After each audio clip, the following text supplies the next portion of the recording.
Saudara di pihak yang menang ketika saudara percaya menerima Yesus di dalam hidup saudara. Kita adalah orang-orang yang menang di pihak yang menang. Kenapa? Karena kasih karunia Tuhan. Bisa klik sekali. Kita hidup karena kasih Tuhan, semata-mata karena Tuhan. Hidup saudara itu semata-mata karena kasih karunia Tuhan, semata-mata karena itu. Sebab Yesus mati, klik sekali. Dia rela mati karena saudara itu berharga.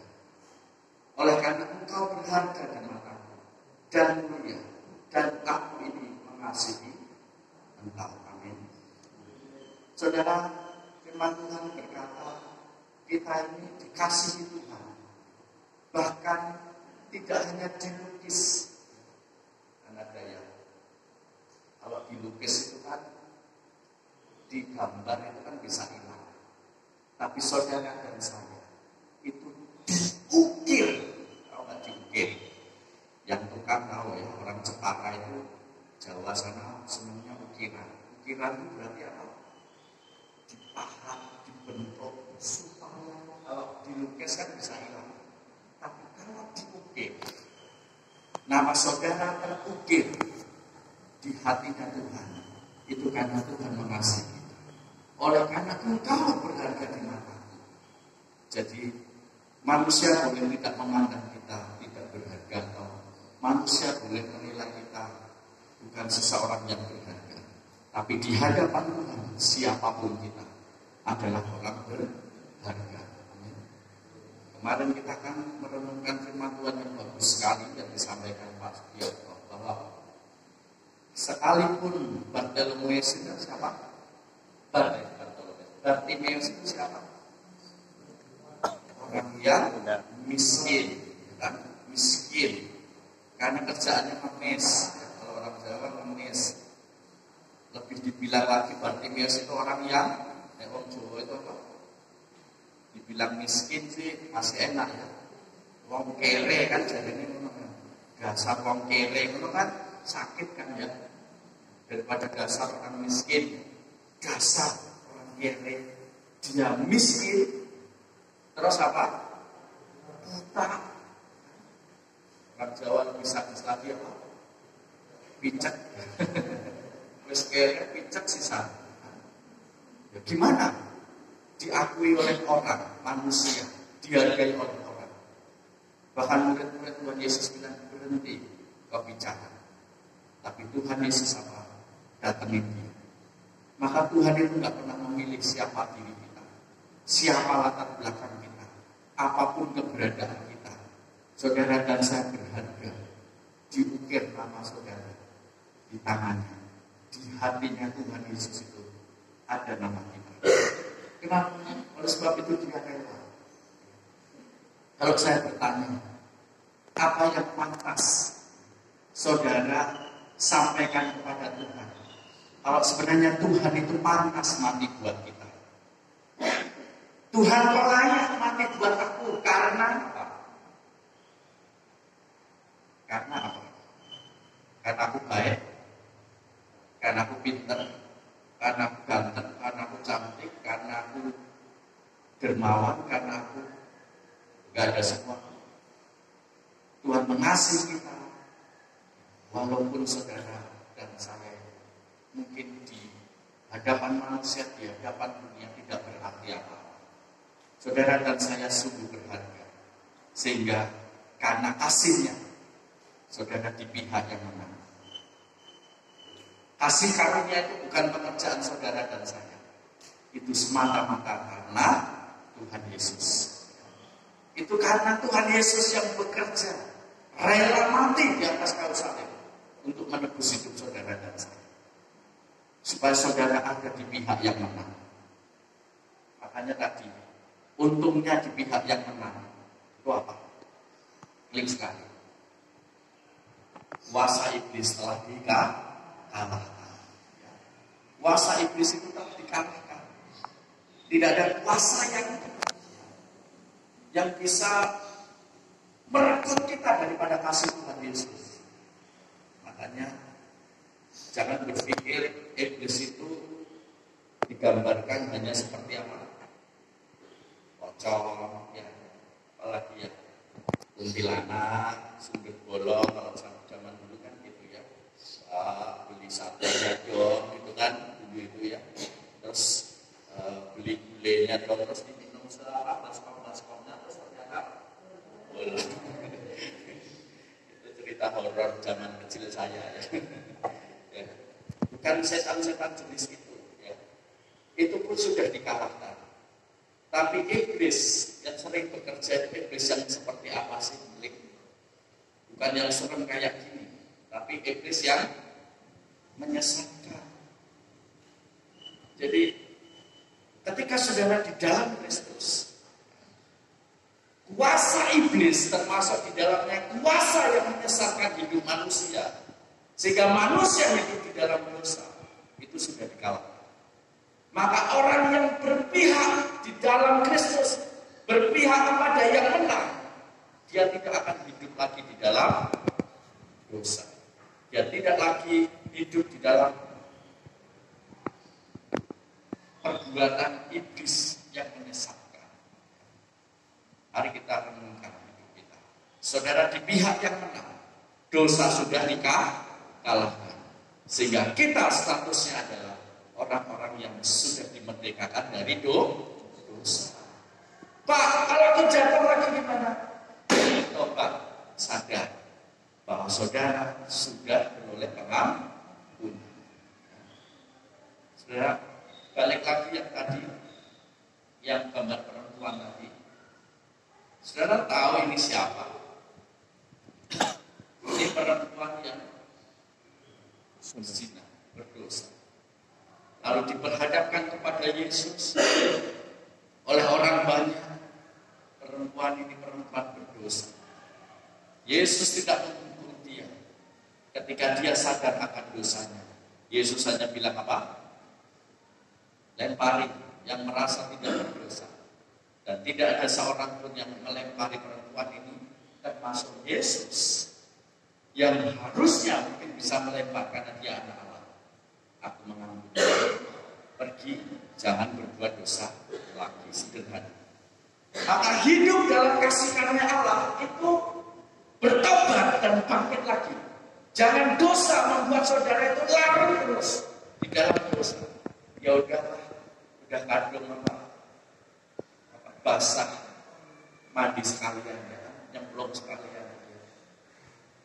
Tidak ada kata putus asa ketika saudara ada di pihak yang menang. Maka tidak ada dosa yang tidak bisa dipulihkan oleh Tuhan. Sebab kasih karunia Allah lebih besar daripada dosa yang kita lakukan. Bahkan pembunuh sekalipun yang merasa dia telah berbuat dosa, kalau dia bertobat. Orang banyak menghujat sekarang ini siapa? FS ya kan? Karena sudah membunuh, nggak ngaku lagi bohong. Kalau suatu hari bertobat kira-kira gimana? Saya mau bilang kasih karunia Allah lebih besar daripada dosa. Mari hari ini kasih karunia itu membuat saudara pasti merdeka dari dosa. Kasih karunia Allah itu membuat saudara bisa keluar dari dosa. Sebab ya dunia tak. Ya saya dulu melayani di LP Metro itu kurang lebih 5 tahun ya. Saya keluar masuk penjara ya. Bukan karena nyuri ayam ya, tapi karena pelayanan. Jadi saya nggak keluar masuk. Ada orang-orang yang kalau keluar itu bingung. Kenapa? Begitu dia keluar langsung dibilang apa? Ngerti nggak? Si A itu sempat lulus ke penjara. Terus responnya kira-kira gimana? Baik atau negatif atau positif? Negatif. Hati-hati ya. Motor-motor aja ning jowo, hilang. Sandal-sandal leboke ya. Kok dicolong ya. Karena pikirannya begitu.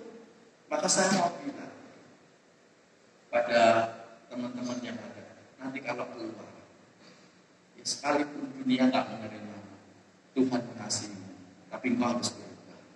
Sebab engkau ada di pihak yang benar. Dosamu yang engkau akui memang orang kamu di dalam LP itu memang tempat retret yang benar-benar ya, yang introspeksi diri ya, benar-benar dia ingat anaknya di rumah yang masih kecil, dia ingat istrinya, dia bawa anak-anak. Jadi kalau saya keluar LP itu ya kadang-kadang mereka terus ya, kenapa ingat mereka mengingat istrinya, kenapa melakukan ini. Tapi selalu saya katakan, kasih karunia Allah lebih besar daripada dosa. Maka menyesal di sini keluar, hidup dalam bertobat. Demikianlah juga saudara dan saya. Kalau saudara menyadari kasih karunia Allah yang begitu besar itu, membuat saudara ketika jatuh sekalipun, lama-lama jatuh, sadari dosa, bertobat, dan kembali kepada Tuhan. Seperti perempuan ini. Bagi orang, perempuan ini sudah tidak berharga sebab dosanya. Tapi bagi Tuhan, perempuan ini sangat berharga. Saudara dan saya dikasihi Tuhan, bukan karena saudara baik, tetapi karena saudara dan saya dikasihi Tuhan ketika saudara masih hidup di dalam dosa. Amin. Jadi orang yang hidup dalam kasih karunia Allah, dia tidak akan berhenti merasa diri gagal, merasa diri tertolak ketika dia jatuh. Dia akan sadar dosanya dan dia bangkit sebab kasih karunia Allah jauh lebih besar. Apa yang dialami Rasul Paulus, saudara tahu apa yang pernah dia lakukan terhadap orang Kristen? Membunuh, menganiaya, ya kan? Orang Kristen yang dibunuh sudah banyak, yang dianiaya, yang dibawa ke penjara sudah terlalu banyak. Dan kita bisa lihat sekarang karena kasih karunia, Rasul Paulus jadi apa? Rasul bertolak belakang dengan apa yang pernah dia lakukan dulu.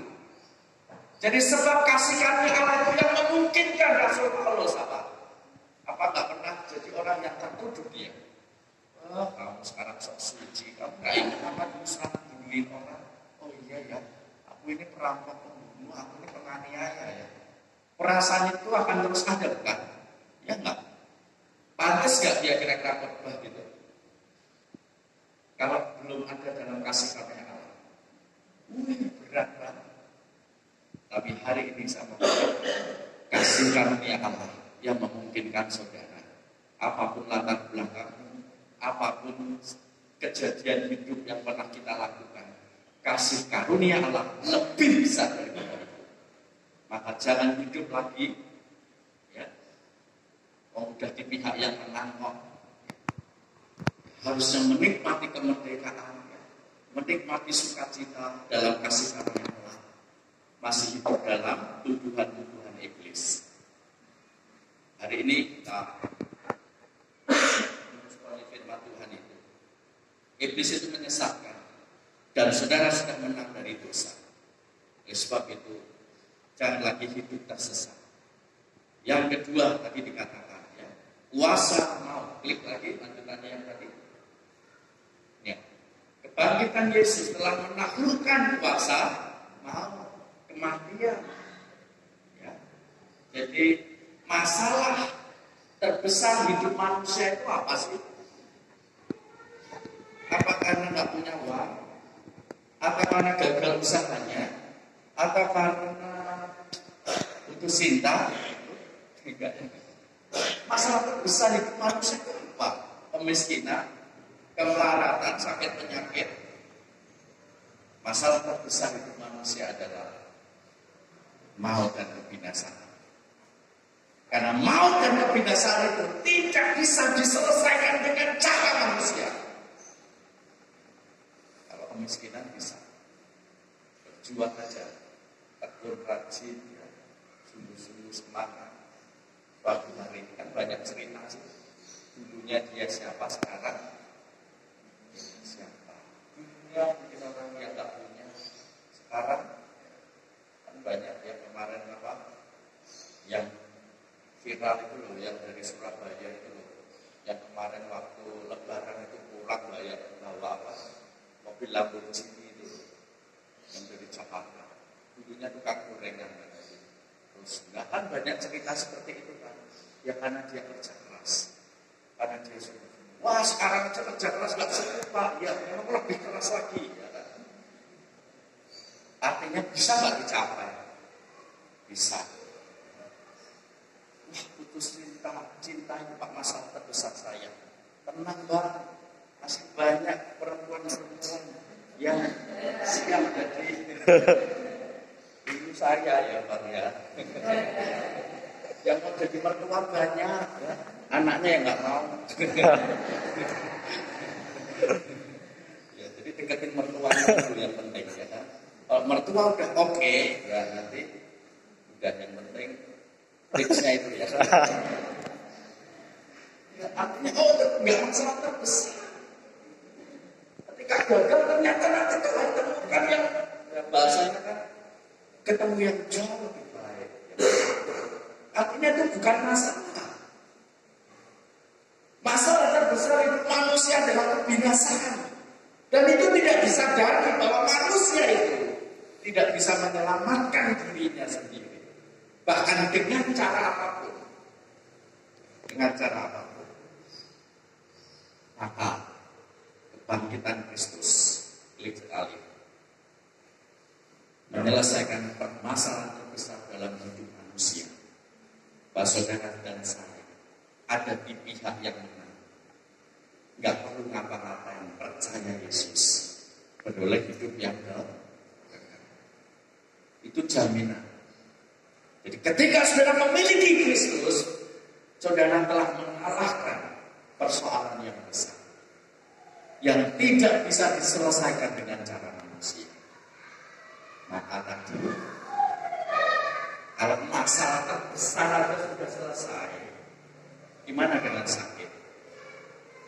Apakah menjadi masalah yang besar? Ketika saudara memandang Kristus bahwa hidupku sudah dijamin oleh Kristus, aku sudah diampuni sehingga aku keluar dari kuasa dosa, kuasa maut, menuju hidup yang kekal. Sakit tidak akan membuat aku apa? Kehilangan pengharapan. Pak, aku sakit gak sembuh-sembuh Pak. Ada rencana Tuhan. Ada yang didoakan kemarin, minggu kemarin. Ada yang punggungnya sakit, ya sudah lama. Dia kalau bangun pagi itu gak bisa dijamah Tuhan sembuh. Yang telinganya gak bisa mendengar selama ini berapa tahun, didoakan sembuh.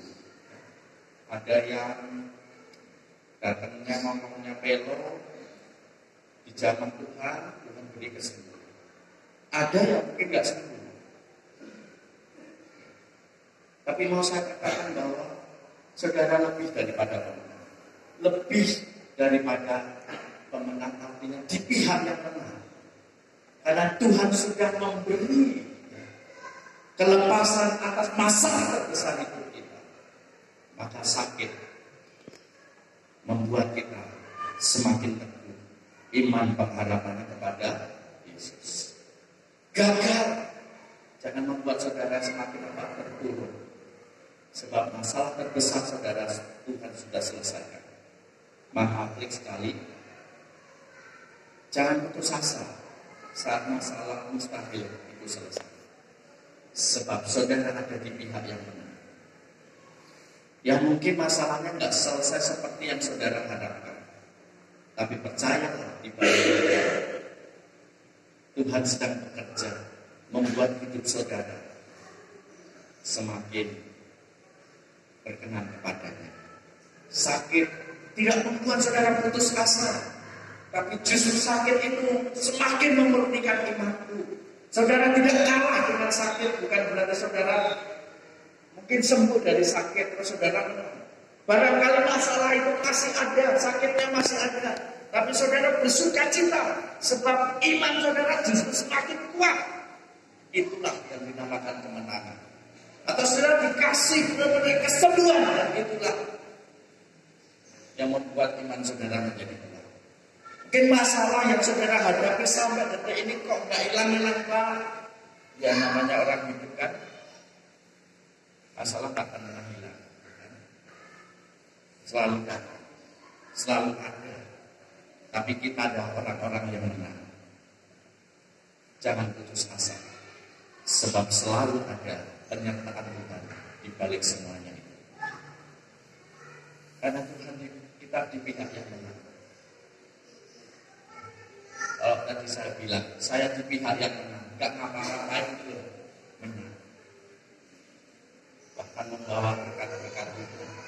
Saya yakin dan percaya juga itu gambaran. Ketika saudara ada di dalam kasih Tuhan, klik sekali. Di dalam Tuhan, kita di pihak yang menang. Maka terus tinggallah di dalam Tuhan. Jangan lepaskan hidup dari Tuhan. Intinya terus hidup dalam kasih Tuhan, hidup dalam pengharapan kepada Tuhan. Kasih Tuhan itu selalu nyata. Kalau kita lihat sekali dalam firman Tuhan Mazmur 23 ayat yang keempat, kelihatan nggak di situ? Nggak kelihatan. Sekalipun aku berjalan dalam lembah kekelaman, aku tidak takut bahaya, sebab Engkau besertamu. Gadamu dan tongkatmu itulah yang menghibur aku. Jadi kasih Tuhan itu selalu ada dalam segala keadaan. Kalau kita mau tinggal di dalam Tuhan. Sekali lagi, saya menemukan firman Tuhan bolak-balik perjanjian lama ini selalu menceritakan kondisi Israel kalau mereka hidup tidak di dalam Tuhan. Dia berarti memposisikan diri bukan di pihak yang menang, memposisikan diri selalu di pihak yang kalah, walaupun mereka punya kekuatan. Jadi saudara harus sadar ketika saudara tidak hidup di dalam Tuhan, saudara memposisikan diri bukan di pihak yang menang, tetapi di pihak yang kalah. Jadi jangan punya pikiran, aku mau tinggalkan Tuhan, aku nggak mau setia mati sama Tuhan, aku nggak mau lagi taat sama Tuhan.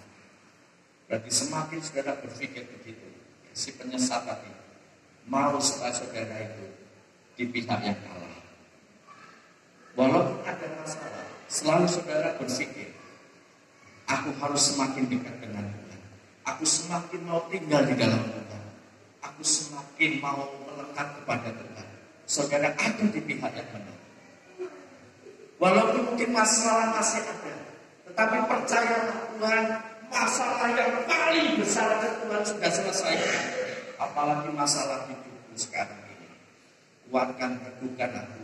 Jangan biarkan aku putus asa. Aku akan tetap tinggal di dalam Tuhan. Jadi posisi kita sekarang gimana? Kalau salah posisi, itu kayak orang mancingin baju karena jamnya mepet, mungkin saya mancingin baju harusnya yang bawah kena bawah, yang bawah ke atasnya. Akhirnya gimana? Jonjing. Pernah nggak pakai baju jonjing? Dia itu sering karena dia belajar apa? Belajar pakai baju sendiri. Ya kan, tepuk baju, ambil baju, ya, buka kancing, pakai baju kancing lagi, rapi dia gitu suka. Tapi dia kalau dia lupa, itu kok kedawan yang satunya gitu, jonjing. Kenapa posisinya nggak pas? Saudara dalam hidup ini kalau posisinya dengan Tuhan nggak pas, udah copang camping. Copang camping itu artinya apa? Saudara nggak pilihan yang benar. Terlalu banyak saudara akan melihat orang-orang yang hidupnya copang camping itu karena apa? Copang camping itu dalam arti ini kehilangan pengharapan, putus asa, ngadepin masalah dia nggak teguh, dia mengalami stres, dia pokoknya nggak ada harapan gitu. Kayaknya hidupnya dengan masalah-masalah dan dia nggak bisa keluar dari situ. Dan nggak ada pernah cerita iman di dalamnya, nggak ada kesembuhan. Saya yakin karena dia tidak di pihak yang menang, karena dia nggak mencari Tuhan, dia nggak semakin dekat dengan Tuhan, dia nggak semakin bergantung dan mengandalkan Tuhan. Saya membaca berulang-ulang kali Israel itu kekuatannya sudah luar biasa. Tapi ketika dia nggak berpihak kepada Tuhan, kota yang kecil aja dia nggak bisa menangkan. Tapi ketika dia bersama dengan Tuhan, tampaknya itu pasukannya lebih kecil dibanding lawan musuhnya. Tapi Tuhan membuat kemenangan, sebab mereka hanya lihat aja. Sebab Tuhan yang bekerja. Saudara ada di pihak yang mana? Kalau saudara terus tinggal dekat dengan Tuhan, saya akan menikmati sukacita mengikut Tuhan. Ada pergumulan tapi aku tahu aku harus berdoa kepada Tuhan. Ada kekuatan, saya bersyukur bahwa perjalanan diskusi ketemu orang-orang yang sudah Tuhan siapkan waktu timingnya semuanya. Ketika kita pandai, kita berserah pada Tuhan. Amin. Tapi kalau kita berpikir bahwa ngapain aku cari Tuhan, ngapain aku sungguh-sungguh sama Tuhan, itu sudah semakin banyak ya. Justru semakin keluar dari yang namanya pihak yang benar. Sebab itu hari ini ya, tidak ada kuasa manapun itu janji Tuhan klik sekali. Wah kecil ya. Kuasa baik yang di atas maupun yang di bawah ataupun satu makhluk lain tidak ada dapat memisahkan kita daripada kasih Allah yang ada di dalam Kristus Yesus Tuhan. Jadi tidak ada kasih yang akan memisahkan kita daripada kasih Tuhan. Maka hari ini teguhkan iman saudara ada di pihak yang benar dan teruslah berjalan bersama dengan Tuhan. Tuhan karuniakan hikmat, Tuhan pimpin, Tuhan karuniakan sukacita mengikut Tuhan sekalipun ada banyak tantangan dan pergumulan. Tuhan akan berikan kekuatan senantiasa. Amin. Mari kita cari Tuhan sungguh-sungguh. Mari kita datang.